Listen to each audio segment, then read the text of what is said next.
เฮ็ดเฮ็ดเฮ็ดตัวนี้นี่สิดอกนี่ตัวนี้ฮะว้าวใช่ค่อยห่วงเข่ามุนไว้เลยยายกบโคตรพ่อยายกบจ้ะกบใช่หามเท่านั้นไม่เอาอย่างมาหอยไปอยู่นี่ไม่อยู่ห้าวันไม่มาทั้งเลยหมูได้เขาไปมาบนมือได้ดังนี้จะอะไรมาบนมือเลยหมูไม่อยากว้าย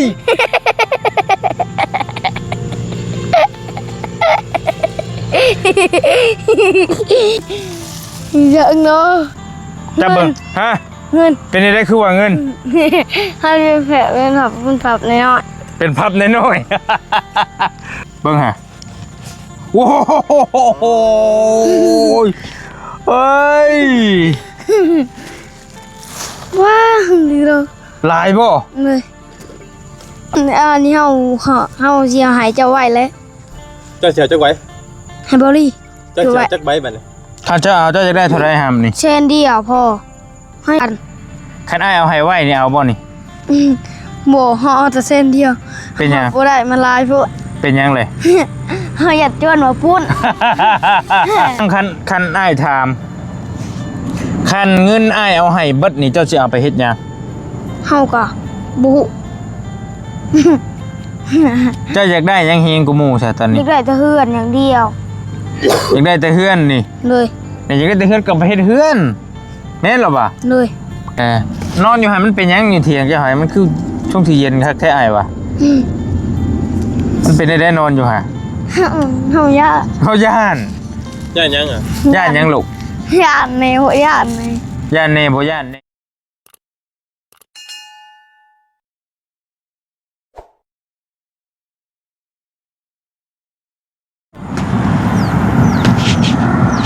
โอ้ยฮึดเสร็จใส่เสื้อตัวไหม้แล้ววันนี้เบิ่งด้วยหันหน้ามาดู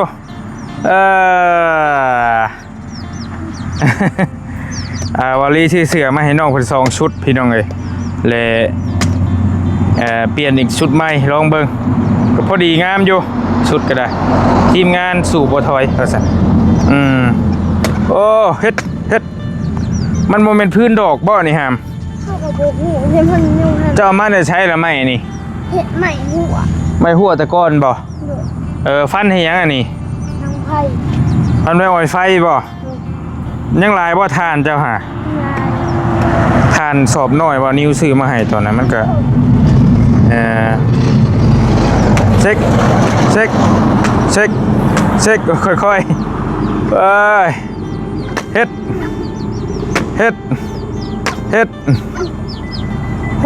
สบายดีด้วยฮะสบายดีก่อนโอเค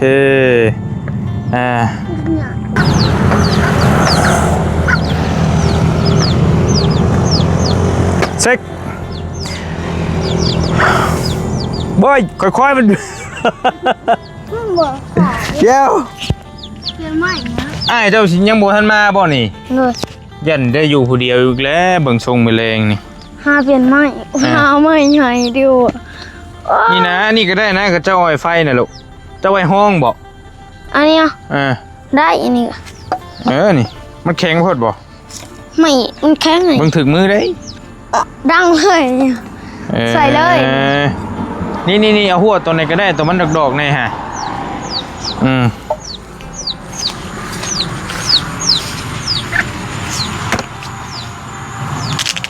ตัวนี้นี่สิดอกนี่ตัวนี้ฮะ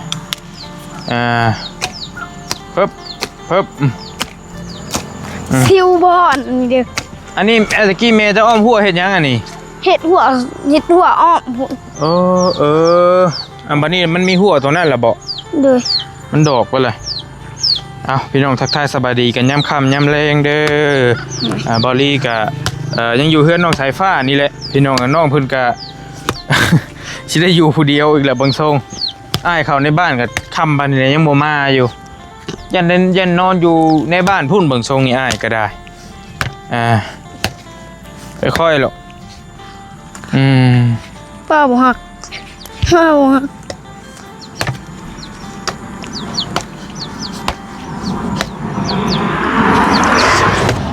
บ่เข้าได้นะไอ้เบิ่งนี่ผ้าเข้าอยู่บ่หรือไม่เหนียว บ่เข้า บ่จะซอกก็ได้หำซอกเอานะจะไว้อ้อยไฟบ่แม่นบ่แม่นมีช่อนี่ช่อตัวลุ่มฮะก็อันบ่แม่นอันนั้นเนี่ยผ่าครึ่งซั่วซอถากเอาเป็นปีกน้อยๆหั่นน่ะเฮาสิดังในนี้เด้ฮะสิดังไผเด้บ่แม่นอ้อยไฟว่าเจ้าสิจุไฟนี่เลยอุดยุงนี่บ่เลยจุไฟอุดยุงก็จุแล้วเป็นหยังบ่อ้อยมันก็บ่พันก็ได้พันครึ่งแล้วนะฮะจะใช้เบ็ดกบบ่ไม่ใช่จะใช้เบ็ดกบบ่โหเลยกบดูใช้เอาอีกแล้วจะใช้เบ็ดบ่หามีบ่เบ็ดจ้ะบ่ไปเพิ่งใช่ไปทีมก่อนโอ้ยเนาะเฮ็ดให้ตกใจอีกแล้วบ่ยาวนี่กบมาได้ใช้อีกว่านี่มันน้ำว่านนี่บ่เฮือนเพ่วานนี่ไปเบิ่งก่อนยังอีกแล้วหมู่บ้านนี่ว่าเฮือนเพ่อยู่นี่สิบ่ตัวกันอีกบ่มื้อนี้เบิ่งก่อนไปฟ้าหัวเลยได้โว้วใช่ค่อยห่วงเข่ามุนไว้เลยใช่กบโคตรพ่อใช่กบจ้ะกบใช่หามนั่นไม่เอายังมาหอยไปอยู่นี่ไม่อยู่ห้าวันไม่มาเลยโอ้โหได้เขาไปมาบนมือเลยหลังนี้จะอะไรมาบนมือเลยใช่กบน่ะก็ใส่ถุงเลยกบอยู่ในถุงยาง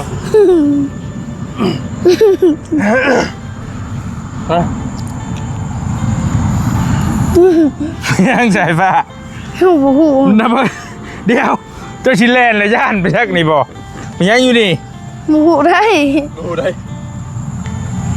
งูไม่อยากว้าย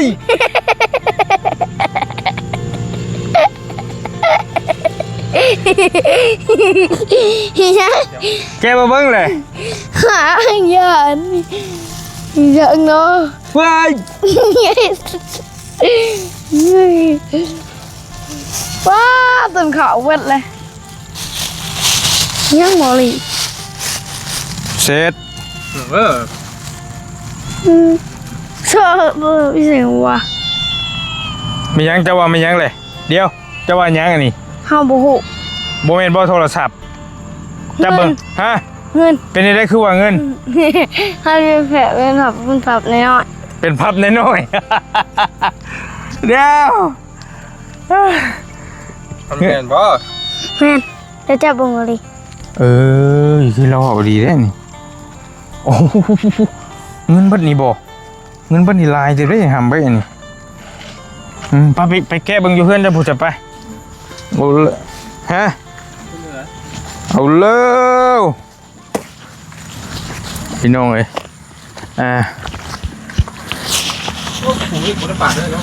แม่นอยู่นี่เลยอยู่นี่ก็ได้ที่บ่แจ้งบ่อยู่ในมุมอยู่นี่อยู่นี่ก็ได้นี่หนังพระบันไทยอยู่เดี๋ยวจะตั้งขึ้นให้คอยก็ได้ไปเลยได้อยู่บ่แจ้งอยู่บ่ได้ยินเนาะแกเบิ้งเอาเขาจะว่าเงินกันเลยเงินกับเงินน้ำกันอยู่แล้วมันคือจีเนี่ยเดี๋ยวแม่ได้รีบบ่เบิ้งฮะโอ้โหเฮ้ยว้าดีเลยลายบ่เลยเอาบ่ชนะเอาก็เอาบ่พังคันถามคันสมมติว่าเจ้าเอาแล้วเจ้าชิไหวแบบใดเจ้าชินอนรับอยู่บ่เ เฮาอยากได้เซเฮาน่ะอยากเอาไปซื้อซิม ไปสิ อันนี้เฮาสิเอาให้เจ้าไว้แล้ว เจ้าเสียจักไว้ ให้บ่ลี่ เจ้าเสียจักใบบัดนี้ ถ้าเจ้าเอาเจ้าจะได้เท่าไรหำนี่ เช่นเดียวพอเฮาอยากไปซื้อซิม ซื้อซิมมาใส่ โดยซื้อครับ60แล้วก็ให้ลุง20,000ไป ให้ลุงพาไป โดยแล้วก็ให้ใส่น้ำมันให้เพิ่น ใช้น้ำมันให้เพิ่นเท่าใด 20,000 คันอ้ายเอาให้ไว้นี่เอาบ่นี่ บ่เฮาเอาแต่เส้นเดียว เป็นหยัง บ่ได้มันหลายโพด เป็นหยังเลย เฮาอยากจวนมาพุ่น เออ ญาติเยอะเนาะ ก็คงคิดดีเนาะคงคิดดีอยู่ป้าดู คันอ้ายถามคันเงินอ้ายเอาให้เบิดนี่เจ้าสิเอาไปเฮ็ดหยัง เฮาก็บุ เจ้าอยากได้หยังเฮงกูหมู่ซะตอน อยา นี้ กได้แต่เฮือนอย่างเดียว อยากได้แต่เฮือนนี่ เลย นี่อยากได้แต่เฮือนก็ไปเฮ็ดเฮือนแม่นหรอบ่ เลย อืม โทรศัพท์ก็ได้อะไรมันยังก็ได้ยังแต่ซิมเฮา อยากได้แต่เฮือนอย่างเดียวบัดนี้ เลย นอนอยู่หันมันเป็นหยังอยู่เถียงเจ้าหอยมันคือช่วงที่เย็นคักแท้อ้ายวะมันเป็นได้นอนอยู่ฮะ เฮาย่า เฮาย่าน ญาติยังอ่ะ ย่านหยังลูก ย่านในหัวย่านใน ย่านเน่บ่ย่านเน่ เลย ญาตินี่บ่ญาตินี่ แต่ก็พออยู่ได้คันว่าสมมุติว่าเฮือนเจ้าแล้วเบิดเลยนี่มันล็อกมีหยังแน่นหนาแล้วเจ้าบ่ย่านบ่ครับอยู่สบายเนาะ เลยอยู่คนเดียวอ่ะ อยู่คนเดียวก็ได้บ่ย่าน เลย ก็เบาลี่ตอบแทนก็ได้พี่น้องเอ้ยเมื่อคืนนี่ก็นั่งคุยกับเบายาวเมื่อเนาะคุยหลังกล้องเพราะว่าย่องก็ชมน้องเพิ่นอยู่บ่แม่นว่าชมบ่แม่นว่าตั้งเว้าได้พี่น้องเอ้ยนี่ช้ำนี่อยู่ผู้เดียวเบายาวว่าคันเป็นกูอยู่ผู้เดียวนี่อยู่บ่ได้ดอกพุ่นว่าก็เว้ากันตามภาษาหมู่คู่คุยกันเมื่อแบบว่าโอ้เจ้าบ่ย่านบ่หาไม่ถามอีหลี ย่านอยู่กะ จำเป็นเนาะ เลย บ่ยงไปเด้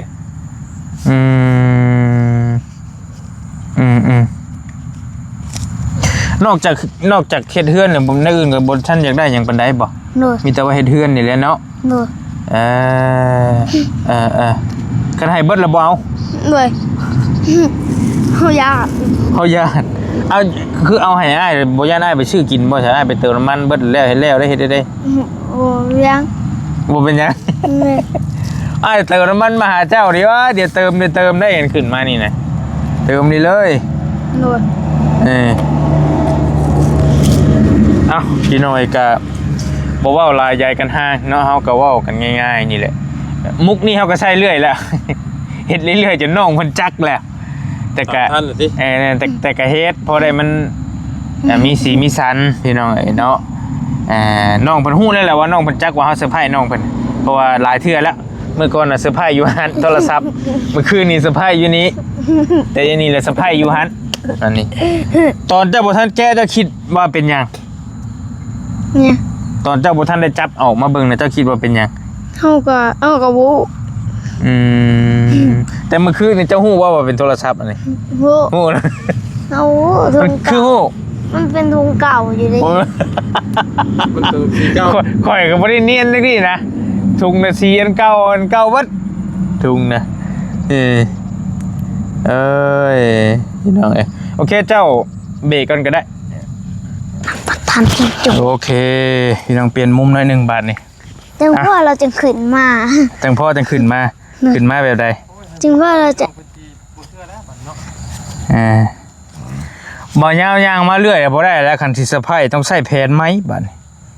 มาว่าตูนกันว่าตูนว่าตูนกับว่าตูนกับว่าแม่นบ่นิ้วแต่กับบ่เวียดบ่เวียดเราขึ้นมาเราบ่มีหยังบ่เวียดเราขึ้นมามีแต่ขึ้นมาลิ้นน้ำเหรอ บ่เวียนมาบ่ บ่คันเราขึ้นมาตะร่นแหละคัน โอ้ตาย คันเราขึ้นมาบ่มีหยังเอาว่ามีแต่ขึ้นมาลิ้นน้ำ เอ้ยเพิ่นมามีบ่มีก็บ่น้ำเพิ่นเด้อหามเด้อ โดย จังได๋มีคนมาเยี่ยมมายามดอกเพิ่นซื้อข้าวต้มขนมมาฝากก็เว้าน้ำเพิ่นหั่นแหละบ่จำเป็นว่าเพิ่นต้องเอาหยังมาให้เด้อไปมาก็สบายดีสวัสดีเพิ่นเบิดกูคนหั่นแหละเด้อเว้าน้ำเพิ่นตอนนี้เจ้าบ่มีซิมใส่ โดยโดย น้องเพิ่นอยู่ผู้เดียวอีกแล้วพี่น้องอ้ายบ่มาแล้วอ้ายเพิ่นไปเข้าในบ้านว่าซั่นอันนี้แหละเหตุผลที่เบาลี่ตัดสินใจหาทุนซื้อโทรศัพท์ให้น้องเพิ่นพอเบาลี่นึกว่าอยู่แล้วบางทีอ้ายเพิ่นเข้าไปเวียกไปงานไปหาหมู่หาพวกนี่เบาลี่ก็เลยว่าคิดว่าน้องเพิ่นจังได๋ก็ต้องได้อยู่ผู้เดียวโทรศัพท์นี่ก็ต้องบ่มีลิ้นนะก็เลยว่าตัดสินใจได้เงินแล้วก็ได้ซื้อโทรศัพท์มาให้บักหำเพิ่นยังบ่ทันได้เพชรเพิ่นออกมาเฮาสิใส่ซิมแล้วก็สิเอาเพชรเพิ่นเอาเบอร์กันไว้เด้อเวลาเจ้ามีหันมีนี่หรือว่านั่นก็โทรบอกกันหรือโทรบอกอ้ายก็ได้แต่ว่าโทรบอกผู้ใกล้ก่อนเอาเบอร์ลุงเบอร์พี่เบอร์น้องเจ้าไว้เด้อหำเด้อจดไว้ก็ได้ชื่อไว้แหละโทรให้เป็นโทรให้ถึกเวลาเฮาอยู่ผู้เดียวเป็นจังซั่นจังซี่แล้วพาโทรบอกเพิ่นกะว่าคนใดอยู่ใกล้คนใดมาไวที่สุดแล้วเจ้าโทรหาเพิ่นโลดมีแต่ลุงทองแบงคนใดว่าลุงมาหาเฮานี่เฮามีปัญหานั่นโน่นนี่เฮาย่านเฮาหยังก็โทรบอกเพิ่นโลดมันง่ายจนว่ามันมีโทรศัพท์เนี่ยคือมันสะดวกนี่แหละพี่น้องแต่เฮาใช้มันเป็นประโยชน์มันก็เป็นประโยชน์เนาะก็เพิ่นอีเพิ่นหูเพิ่นยาวมากไอ้ซั่นนี่เพิ่นหูอย่างนี้เพิ่นยาวมากเลยคือมื้อน่ะพอหมู่เพิ่นยาวมาเจอยาวมาเลย6 โมงเพิ่นยาวมาเจอหยังพอหมู่ตัวเพิ่นใส่เสื้อสีเขียวมึงนั่นแหละตัวหนังเสื้อยาวแหละนั่นแต่ว่าเจ้าก็ต้องเข้มแข็งเด้ออยู่ผู้เดียวก็เด้อเพราะว่าช่วงบุญส่งคืออันอีกจังมื้อว่ะนั่นสิไปบ่อยากไปบ่อยากไปอยู่บุญส่งเรือเจ้าสิไปน้ำไผบ่มีว่าเพิ่นสิขี่รถเพิ่นว่าสิไปขี่รถไถไปเลยจับหมู่ไปอยากไปเจ้าก็ได้โดยจุเพิ่นว่าหางานต้องสูงอยากไปบุญสงเรืออยากได้เงินลินบุญสงเรือโดยมีเงินจักพันนึงสิไปลินบุญสงเรือได้แชนก็ได้แชน1ก็ได้แชน1หาพ่อ50ก็ได้เฮาบ่อยากได้หลายเนาะเลยอันอยากได้เงินไปซื้อซิมเท่าไหร่จะว่ามาให้กินนี่60แล้วก็ให้ลุงก็20,000พาเราไปพ่อบอกในใบหนึ่งนี่พ่อเรืออีกเลยเราพาไปบอกเติมน้ำมันให้แล้วนะไปฉันพาเราไปไปเราคือตอนนั้นบุญทวีบุญมีชิมบุญทวีเราพาไปเราพาไปมาบอกจริงจะบุมีเงินที่โตแล้วบ่ลูกเลยมีอยู่เงิน20,000นี่น้ำโตนี่ได้เลยซิมเท่าไรซิมน่ะ60ก็เหลือ40เลยเอาเงินออกก็ได้เงินยังออกเงินในเขื่อเราจ่ายฮะเราซื้อน้ำมันให้เราก็ได้เงินในเคสเรา20,000เงินในโทรศัพท์จะนะเลยในเคส20,000แล้วก็เจ้าจะเอาเงินได้เอาให้ซื้อซิมเลยเพิ่นบ่อยากได้หยังพี่น้องอยากได้แค่เงินซื้อซิมบ่ซั่นจะเพื่อนอยากได้เฮือนที่หามมีเฮือนอยู่ยังใครมีเฮงบ่เลยรู้จักว่าเนาะอันมีเฮือนอยู่แล้วบ่ญาติเลยโอเคอ้ายสิเอาไว้ให้ก่อน100,000ได้นบมือเอาน้ำเมย์เพิ่นผู้ขอบใจเด้อขอบใจเด้อเอาไว้ก่อนพอดีบอลลี่พี่น้องเนาะได้รับข่าวดีจากผู้ใหญ่ท่านหนึ่งพี่น้องเพิ่นลิตนสงสารกระบาบน้องสายฟ้าน้องบุญทวีเฮานี่เป็นเด็กกำพร้าพ่อกับเอาไว้จะดีจะบ่จะดีมันเหียเด้อก็อ้ายก็สิมาแวะหาเรื่อยๆอยู่กับมันได้ก็จังสิเอาให้ใหม่อีกส่งเงินอีกจังมื้อว่าทำไปก็เบิ่งจับดีได้เด้อไปลิ้นก็ไปย่างจับกันเลยคันว่าสิไปก็ได้ไปย่างจับกันเลยอย่าป้าหมู่ป้าพวกป้าอ้ายป้านั่นได้มีลุงมีผู้ใหญ่เพิ่นไปก็ไปนำเพิ่นเดี๋ยวก็ไปนำลุงเฮาเฮาไปนำลุงเฮาเด้อหรือว่านั่นก็ แต่คันให้อ้ายพาไปก็ได้อยู่แต่ว่ามันก็สิบ่มันก็บ่คักปานใดไปกลางค่ำ เพื่อนดิ ไปกลางค่ำกลางคืนน่ะกลางเว้นก็คือสิใครอยู่ไอ้เบิ่ง กลางเว้นชมาปลากลางคืนชมามาเอา กลางเว้นกลางคืนจะไปกลางเว้นบ่ โดย กลางคืนบ่ไป โดย อืม ไปแต่กลางเว้นนะเดียวไปเบิ่งเหือก็มา แล้วไปเบิ่งเพิ่นช่วงเรือ โดยไปกลางคืนโอ้ยไม่เห็นเลย ไปกลางคืนก็เห็นก็ส่งเหือแล้ว เอาจะร้ายจะไปเที่ยวเบิ่งหมักสไลด์ดอกสไลเดอร์ เช่นแล้วก็ฮอดในบุญในบ้านนี่กับปาลินในบ้านนี่หา มืดไว้อีหลีฮีโร่ ว่ารถไทยโรงคันใช้ปันเขานะ เบิ่งเด้อขออนุญาตจะว่ามืดแล้วบ่จังไหนใช้ฟ้าเอ้ย คือว่าไปคือ ก็ยังพอได้อยู่ คือว่าไปเอาไปโคมบ่ ได้อยู่เปิดเฟซกันโอเคพังเด้อสิเว้าให้ฟังเด้อหามเด้อมีผู้ใหญ่ใจะดีเพิ่นเห็นคลิปบอลลี่พี่น้องเพิ่นเลยฝากเงินมาให้บอลลี่$500เนาะ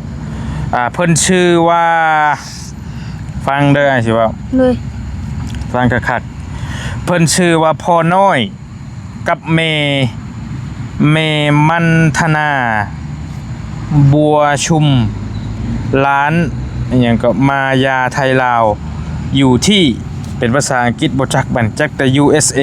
เนาะพ่อน้อยเมมันธนาบัวชุมร้านมายาไทยลาวอยู่ที่อยู่ต่างประเทศพุ่นแหละเพิ่นอาจจะเป็นเจ้าของห้านอาหารอยู่ทาง USA พี่น้องเนาะพ่อกับแม่เพิ่นเห็นคลิปบอลลี่แล้วก็เพิ่นลิตนว่าซั่นเห็นว่าบอลลี่สร้างเฮือนให้แล้วมันยังบ่แล้วเพิ่นก็เลยว่าฝากเงินจำนวนนี้หันมาสมทบซื้อหลังคาให้น้องสายฟ้ากับน้องบุญทวีเนาะ มุงหลังคาก็ยังไข่เลยมุงหลังคานี่ มีหลังคากับใครบ่หาม โดย พอผลบ่ห้ำเนาะ โดย พี่น้องเอ้ยเพิ่นฝากมา500เหรียญมันก็ได้อยู่10 ล้านกับ600,000กีบพอดีพี่น้องเงินเนาะ10 ล้าน600,000กีบถ้าตีเป็นเงินไทยก็ประมาณ 15,000 ปลายๆ 15,000 แก่ๆหา 16,000 บาทนี่แหละเพิ่นไล่มาเป็นเงินกีบให้เลยบ่รีบไปเอาอยู่ห้านแลกเปลี่ยนเนาะมีแต่อ้ายสิเก็บไว้นำอ้ายก่อนเด้อและอ้ายสิไว้มามุงหลังคาให้เจ้าได้หามเด้อ โดย อันนี้น่ะสิบริกะว่าน่าจะจุบอยู่เนาะกะเบิ่งคิดว่าน่าจะพอหลังคาจะพอสังกะสีหั่นแหละบัดนี้มันก็ยังอยู่คาสร้างบัดนี้ยังคาสร้างกับไม้ยังสองอย่างคาสังกะสีนี่ได้แล้วเนาะคาสร้างกับคาไม้ก็คาไม้นี่บริก็คิดว่าน่าจะประมาณเดียวกันนี่แหละคาไม้เฮ็ดนี่เด้ประมาณน่าจะประมาณ10,000ปลายๆนี่แหละเฉพาะไม้ ได้ผ่าต้นกุ้งนี่ พามีไม้เนาะ เลย ไผสิพาให้บัดนี้ ให้บ่นิว เนาะ คิดได้บ่นิว ตอนนี้เรามีจักบอนนี้เราก็สิยืมจักหมู่ไรไม่ใช่แล้วอาจสิคุยกับเราก่อน จักตัวเรามาตัดใหม่ให้เด้ จักหมู่เราบ่จักนึกบ่แม่นจักเราเองไม่ใช่ก็ได้โอ้ยหามเว้ยแล้วก็ค่าสร้างพี่น้องเนาะบอลลี่ก็บ่ฮู้ว่าค่าสร้างนี่เพิ่นสิเอาเท่าใดบอลลี่ประสานหาทีมงานลุงอาจแล้วทีมงานไอ้อาจเฮาน่ะที่ไปเฮ็ดเฮือนน้องพันธุ์นั่นแหละประสานหาเพิ่นแล้วว่า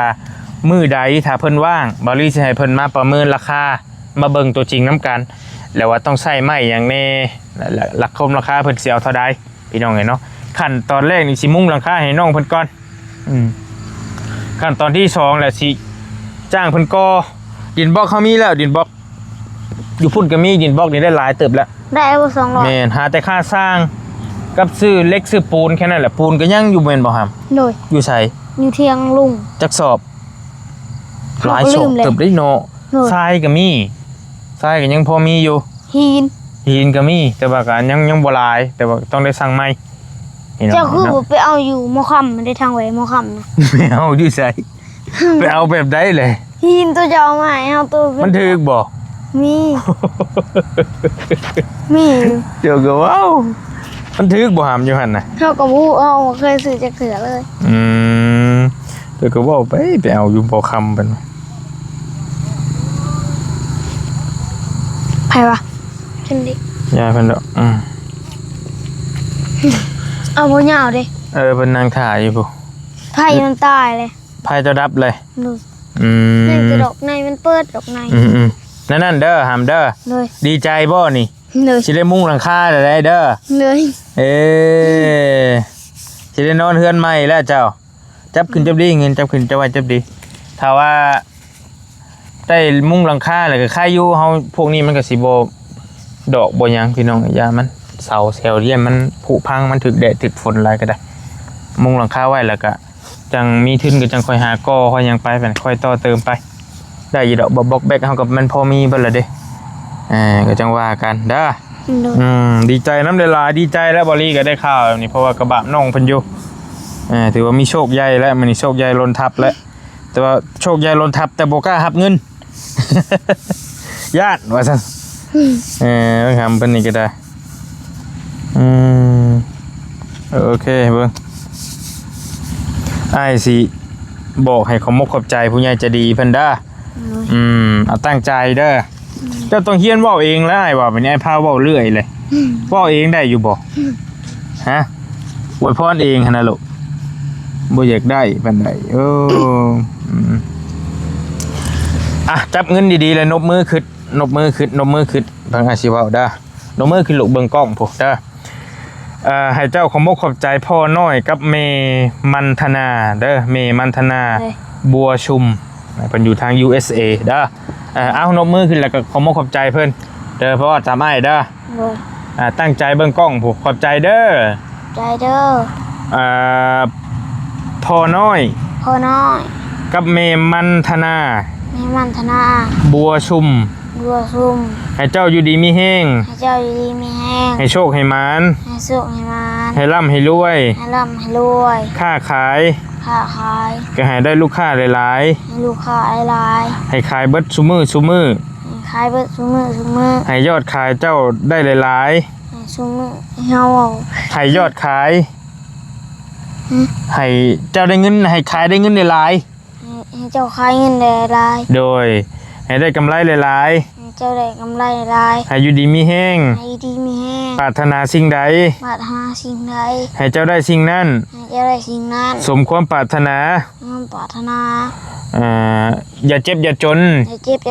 อย่าคัดอย่าคองสา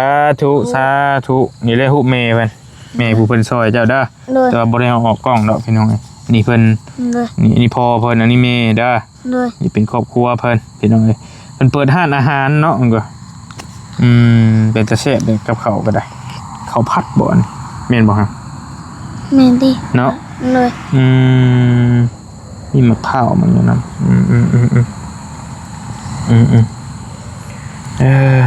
พี่น้องเอ้ยก็ดีใจน้ำลายๆบอลลี่ก็ได้ที่ได้ที่น้องๆเพิ่นได้รับข่าวดีแล้วนะพี่น้องเนาะมืดตะบ่อยมันสิเห็นมืดฟ้ามัวดินไปจังนี่บ่สิบ่เห็นหยังเลยบัดนี้นี่ตะเว้นผู้น่ะตะเว้นตกทางผู้บัดนี้ตกแล้วบ่ผู้ตกทางผู้เลยตะเว้นตกเลย 6 โมงแล้ว 6 โมงล่ะมันได้ไฟเปิดแล้วไฟเปิดแล้ว6มืดฝนมาอีกเลยมันเปียกบ่เฮือนจ้ะเปียกอยู่หัวฮะหัวอยู่เลยไผนี่บ่าวนั่นบ่ตูนบ่นี่ไผแซ่ตัวนี้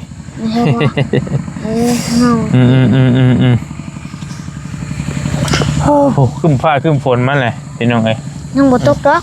บ่ตกอ้ายว่าอ้ายจะบ่มาแล้วแหละป่านนี้เลยมาแล้วคันมาแล้วมันมาแล้วมันบ่คันมาแล้วคือสิมาแล้วป่านนี้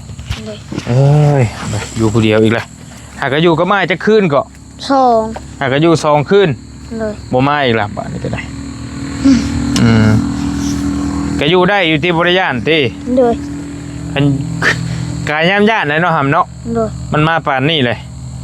กันว่าย่านคือสิอยู่บ่ได้ละพี่น้องสะเลยไฟเฮือนกับมืดคึมอยู่จังใดเป็นแบบใดมันเปิดฮะนี่น้องมันเปิดซักมันตายเลยเพราะว่าเมื่อคืนนี่เปิดเมื่อคืนนี่บ่เลยมีแต่ดอกใน เลยเมื่อคืนนี่แบบมันแป้งได้เมื่อคืนนี่ ลุงเจ้าแปลงให้บอก เลยเขาก็รูดคือเก่า ไอ้คือบ่เห็นงัวลุงเจ้าบัดนี้ เพิ่นเอาไปแหละ เพิ่นเอาเมื่อแหละ เลย กี่เพิ่นผูกงัวไว้แล้วเมื่อแม่นบ่น้องเพิ่นภูมิมาย่างมากินนี่ บ่แม่ คนละคนพุ่นน่ะ เลย อืม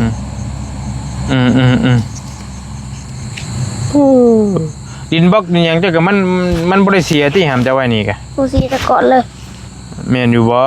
เลย เรือจักก้อนเจ้าจื้ออยู่บ่ เขาลืม มันหลายโพดเนาะ เลย อยู่หั่นก็หลายเดี๋ยวได้กองใหญ่กว่านี้อีกจักอยู่หั่นก็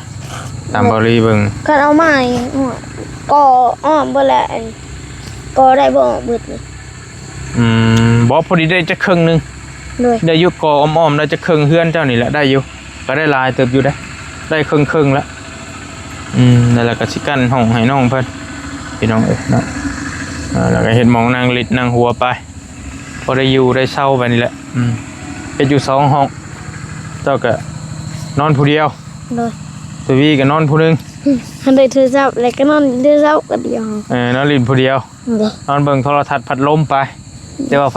ฟ้านี่แหละก็ต่อยากอีกนี่เสาไฟฟ้าก็อยู่ปุ๊บพะปุ๊บ อยู่วัดถูก อยู่วัดปุ๊บ ว้า ต่อมาเอาเฮ็ดได้ซะ ก็ยิงเลย ไก่ไอ้น้องโมเมนต์อ้ายจะบอกโมเมนต์เนาะ เลย ทำมาคือสิมาแล้วป่านนี้ป้าโอเคซะไอ้จบคลิปก่อนไอ้ปิดคลิปก่อนเด้อบัดนี้เด้อ เลยจะที่เมียแล้วบ่ ยังอยู่ไปเบิ่งพื้นเจ้าต่อไป ไป พวกพันพื้นอยู่บ่เอาสบายดีพี่น้องป้าลุงก่อน สบายดี สบายดีโอเคไปไปปิดนั่นก่อนป้าบอลลี่เองก็นอกขออนุญาตบัตรคำภาพกับสิมืดหูมืดตาในจังน้อยก็ถือว่าเป็นตั้งไว้นี่ก็ได้ เดี๋ยวจะเขามานั่งผู้เดียวกันผ่านก็อย่างมัวเนี่ยนิดนึงพี่น้องเลย